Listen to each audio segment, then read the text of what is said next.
தமிழ் உறவுகளுக்கு வணக்கம். சற்று முன் திருமாவளவனை சந்தித்தார். புதிய கூட்டணி என்ற தலைப்பில் இந்த காணொளியை நாம் காண்கிறோம். திருமாவளவன் திமுக கூட்டணியில் திருப்தி இல்லாமல் உள்ளார்.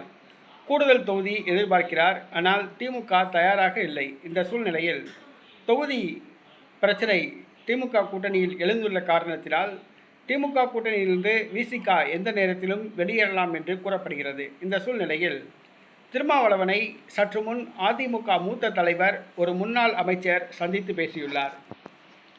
விடுதலை சிறுத்தை கட்சி தலைவர் தொல் திருமாவளவன் அவர்களை சற்று முன் அதிமுக முன்னாள் அமைச்சர் சந்தித்து பேசியுள்ளார். அருப்புக்கோட்டையை சார்ந்த அதிமுக முன்னாள் அமைச்சர் வைகை செல்வன் திருமாவளவனை சந்தித்து பேசியுள்ளார்.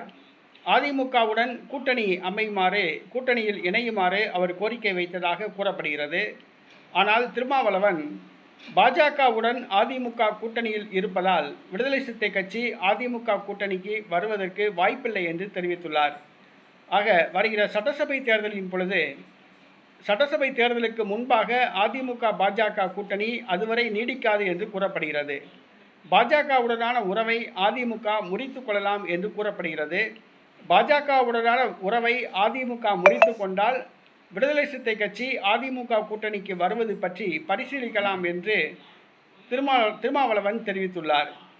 அதிமுக முன்னாள் அமைச்சர் மூத்த தலைவர் வைகை செல்வன் திருமாவளவனை சந்தித்து பேசியது திமுகவுக்கு மிகப்பெரிய அதிர்ச்சியை கொடுத்துள்ளது.